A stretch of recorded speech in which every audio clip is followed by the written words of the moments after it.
Senhor Presidente do Bundestag, Senhora Chanceler Federal, Senhor Presidente do Bundesrat, Senhoras e Senhores Deputados. Constitui para mim uma honra e uma alegria falar diante desta Câmara Alta, diante do Parlamento da minha pátria alemã, que se reúne aqui em representação do povo, eleita democraticamente para trabalhar pelo bem da República Federal da Alemanha.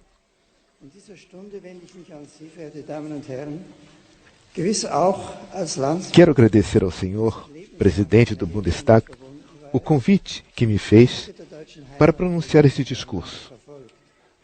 E também as amáveis palavras de boas-vindas e de apreço com que me acolheu. Neste momento, dirijo-me a vós, prezados senhores e senhoras, certamente também como concidadão, que se sente ligado por toda a vida às suas origens e acompanha solidariamente as vicissitudes da pátria alemã. Mas o convite para pronunciar este discurso foi-me dirigido a mim como Papa, como Bispo de Roma, que carrega a responsabilidade suprema da Igreja Católica. Deste modo, vós reconheceis o papel que compete à Santa Sé como parceira no seio da comunidade dos povos e dos Estados. Na base desta minha responsabilidade internacional, quero propor-vos algumas considerações sobre os fundamentos do Estado liberal de direito.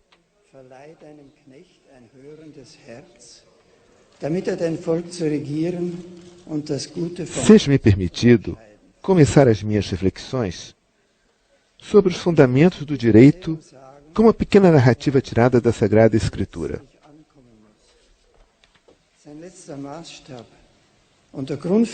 Conta-se, no primeiro livro dos Reis, que Deus concedeu ao jovem rei Salomão fazer um pedido por ocasião da sua entronização. Que irá pedir o jovem soberano neste momento tão importante? Sucesso, riqueza, uma vida longa, a eliminação dos inimigos? Não pede nada disso, mas sim, concede ao teu servo um coração dócil, para saber administrar a justiça ao teu povo e discernir o bem do mal. Com esta narração, a Bíblia quer indicar-nos o que deve, em última análise, ser importante para um político. O seu critério último e a motivação para o seu trabalho como político não deve ser o sucesso e, menos ainda, o lucro material. A política deve ser um compromisso em prol da justiça e, assim, criar as condições de fundo para a paz. Naturalmente, um político procurará o sucesso e, de per si, lhe abre a possibilidade de uma ação política efetiva. Mas o sucesso há de estar subordinado ao critério da justiça, à vontade de atuar o direito e à inteligência do direito. É que o sucesso pode tornar-se também um aliciamento, abrindo assim a estrada à falsificação do direito, à destruição da justiça. Se põe de parte o direito em que se distingue então o Estado de uma grande banda de salteadores, sentenciou uma vez Santo Agostinho. Nós, alemães, sabemos pela nossa experiência que estas palavras não são um fútil espantalho. Experimentamos a separação entre o poder e o dinheiro. O poder colocar-se contra o direito. O seu espezinhar o direito, de tal modo que o Estado se tornara um instrumento para a destruição do direito. Tornara-se uma banda de salteadores muito bem organizada, que podia ameaçar o mundo inteiro e impedi-lo até a beira do precipício, e impeli-lo até a beira do precipício. Servir o direito e combater o domínio da injustiça é e permanece a tarefa fundamental do político. No momento histórico em que o homem adquiriu um poder até agora impensável, esta tarefa torna-se particularmente urgente. O homem é capaz de destruir o mundo. Pode manipular-se a si mesmo. Pode, por assim dizer, criar seres humanos e excluir outros seres humanos de serem homens. Como reconhecemos o que é justo? Como podemos distinguir entre o bem e o mal, entre o verdadeiro direito e o direito apenas aparente? O pedido de Salomão permanece a questão decisiva perante a qual se encontram também hoje o homem político e a política. Grande parte da matéria que se deve regular juridicamente pode ter por critério suficiente o da maioria. Mas é evidente que nas questões fundamentais do direito, em que está em jogo a dignidade do homem e da humanidade, o princípio maioritário não basta. No processo de formação do direito, cada pessoa que tem responsabilidade deve ela mesma procurar os critérios da própria orientação. No século III, o grande teólogo Orígenes justificou assim a resistência dos cristãos a certos ordenamentos jurídicos em vigor. Se alguém se encontrasse no povo de Cícia, que tem leis irreligiosas, e fosse obrigado a viver no meio deles, eles agiriam, sem dúvida, de modo muito razoável, se em nome da lei e da verdade, que precisamente no povo de Cícia é ilegalidade, formar-se juntamente com outros que tenham a mesma opinião, associações mesmo contra o ordenamento em vigor. Com base nesta convicção, os combatentes da resistência agiram contra o regime nazista e contra outros regimes totalitários, prestando assim um serviço ao direito e à humanidade inteira. Para estas pessoas, era evidente de modo incontestável que, na realidade, o direito vigente era injustiça. Mas nas decisões de um político democrático, a pergunta sobre o que corresponda agora à lei da verdade, o que seja verdadeiramente justo e possa tornar-se lei, não é igualmente evidente. Hoje, de fato, não é de per si evidente aquilo que seja justo e possa tornar-se direito vigente relativamente às questões antropológicas fundamentais. Há a questão de saber como se possa reconhecer aquilo que verdadeiramente é justo e, deste modo, servir a justiça na legislação. Nunca foi fácil encontrar resposta e hoje, na abundância dos nossos conhecimentos e das nossas capacidades, uma tal questão tornou-se ainda muito mais difícil. Como se reconhece o que é justo? Na história, os ordenamentos jurídicos foram quase sempre religiosamente motivados. Com base numa referência à divindade, decide-se aquilo que é justo entre os homens. Ao contrário de outras grandes religiões, o cristianismo nunca impôs ao Estado e à sociedade um direito revelado, um ordenamento jurídico derivado de uma revelação, mas apelou para a natureza e a razão como verdadeiras fontes do direito. Apelou para a harmonia entre a razão objetiva e subjetiva, mas uma harmonia que pressupõe ser as duas esferas fundadas na razão criadora de Deus. Deste modo, os teólogos cristãos associaram-se ao movimento filosófico e jurídico que estava formado já desde o século II. De fato, na primeira metade do século II pré-cristão, deu-se um encontro entre o direito natural social, desenvolvido pelos filósofos estoicos, e autorizados mestres do direito romano. Nesse contato, nasceu a cultura jurídica ocidental, que foi, e é ainda agora, de importância decisiva para a cultura jurídica da humanidade. Desta lição pré-cristã entre direito e filosofia, parte o caminho que leva, através da Idade Média cristã, ao desenvolvimento jurídico do iluminismo e até a Declaração dos Direitos Humanos, e depois a nossa lei fundamental alemã, pela qual o nosso povo reconheceu, em 1949, os direitos invioláveis e inalienáveis do homem como fundamento de toda a comunidade humana, da paz e da justiça no mundo.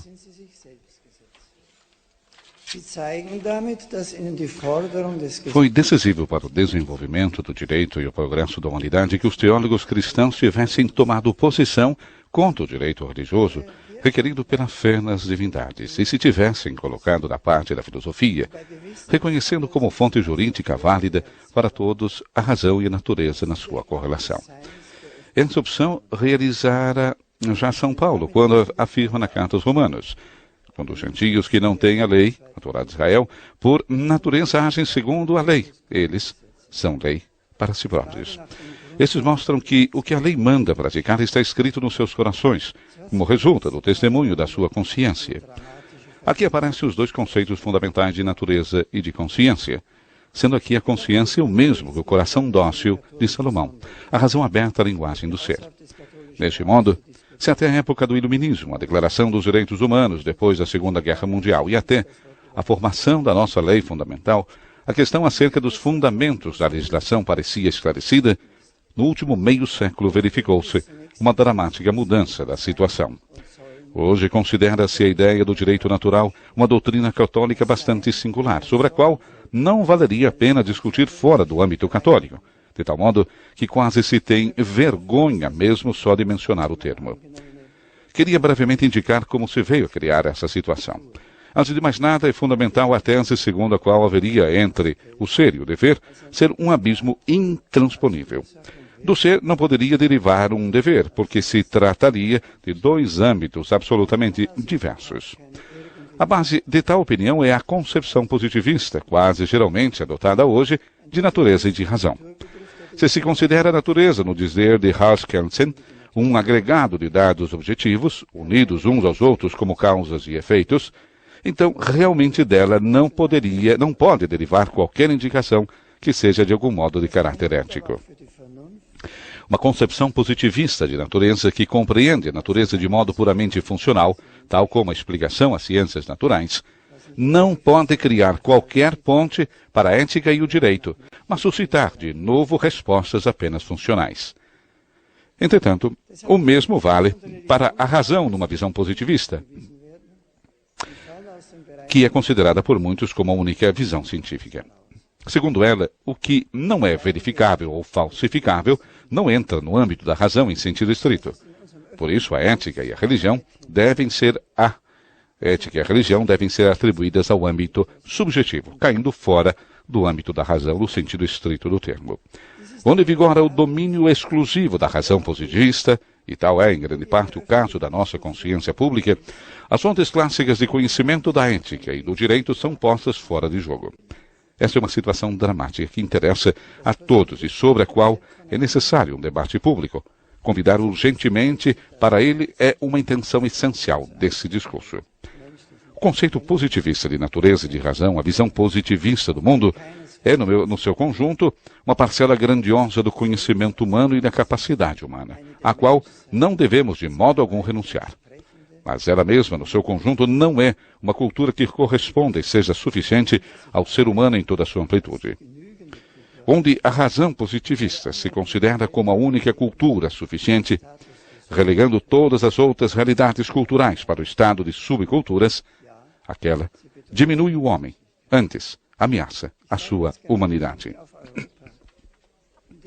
Digo isso pensando precisamente na Europa, onde vastos ambientes procuram reconhecer apenas o positivismo como cultura comum e como fundamento comum para a formação do direito, enquanto todas as outras convicções e os outros valores da nossa cultura são reduzidos ao estado de uma subcultura.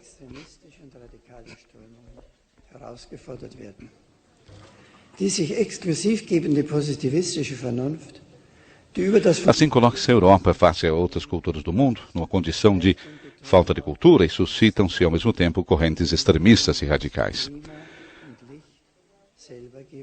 A razão positivista, que se apresenta de modo exclusivista e não é capaz de perceber algo para além do que é funcional, assemelha-se aos edifícios de cimento armados sem janelas, nos quais nos damos o clima e a luz para nós mesmos, e já não queremos receber esses dois elementos do amplo mundo de Deus. E, no entanto, não podemos iludir-nos, pois em tal mundo autoconstruído, bebemos em segredo, igualmente, dos recursos de Deus, que transformamos em produtos nossos. É preciso tornar a abrir as janelas. Devemos olhar de novo a vastidão do mundo, o céu e a terra, e aprender a usar tudo isso de modo justo. Mas como fazê-lo? Como encontramos a entrada justa na solidão, na justa vastidão do conjunto? Como pode a razão reencontrar a sua grandeza sem escorregar no irracional? Como pode a natureza aparecer novamente na sua verdadeira profundidade, nas suas exigências e com as suas indicações? Chamo à memória um processo da história política recente, esperando não ser mal entendido nem suscitar demasiadas polêmicas unilaterais.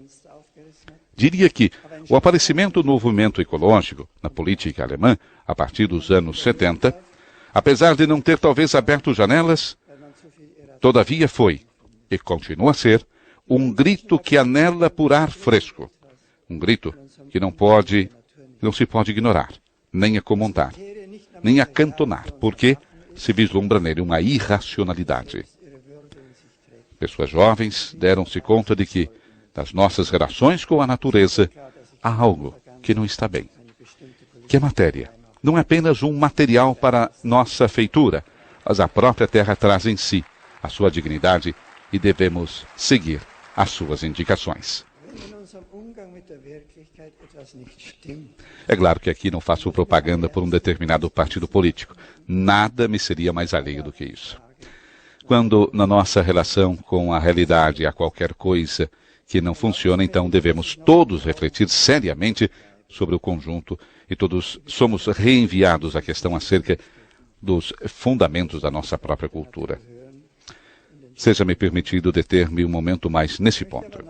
A importância da ecologia é algo indiscutível. Devemos ouvir a linguagem da natureza e responder-lhe coerentemente. Mas quero ainda enfrentar decididamente um ponto que hoje, como ontem, é largamente descurado. Existe também uma ecologia do homem. Todo homem possui uma natureza que deve respeitar e não pode manipular como lhe apetece.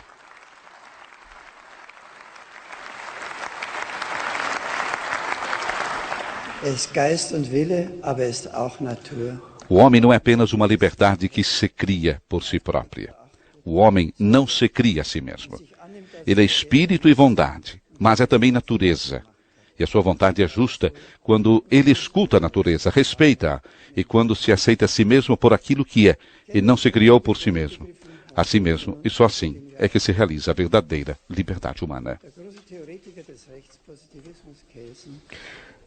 Voltemos aos conceitos fundamentais de natureza e razão, de onde partíramos. O grande teórico do positivismo jurídico, Kelsen, em 1965, com a idade de 84 anos, abandonou o dualismo entre ser e dever ser. Dissera que as normas só podem derivar da verdade. Consequentemente, a natureza só poderia conter em si mesma normas, se uma vontade tivesse colocado nela estas normas. Entretanto, isto pressuporia um Deus criador, cuja vontade se inseriu na natureza. Discutir sobre a verdade desta fé é absolutamente vão. Observa ele a tal propósito. Mas sê-lo-á verdadeiramente? Apetece-me perguntar.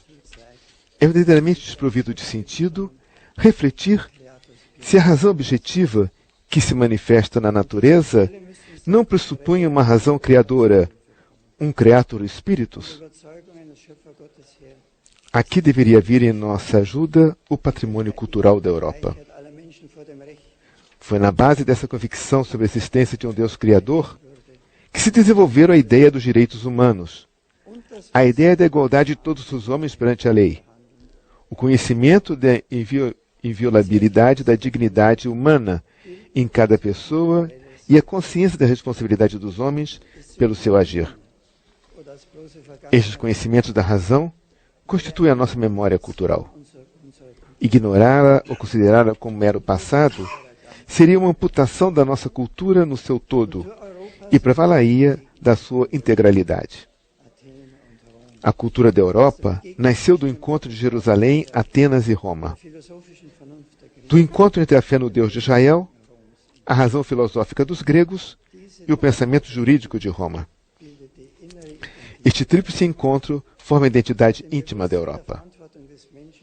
na consciência da responsabilidade do homem diante de Deus e no reconhecimento da dignidade inviolável do homem, de cada homem, este encontro fixou critérios do direito, cuja defesa é nossa tarefa neste momento histórico.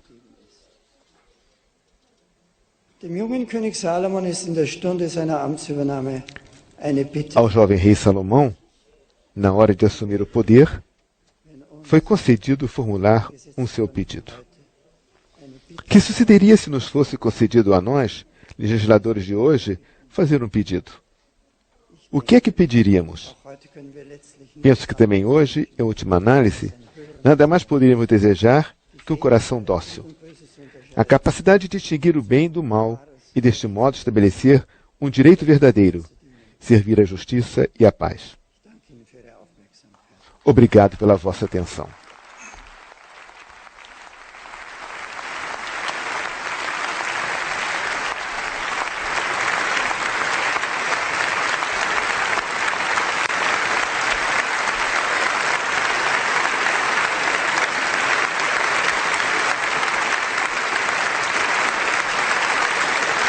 Interessante, Silvanei, dizer aos nossos ouvintes que ele é aplaudido com o parlamento de pé. E com um pedido final, né? Exato.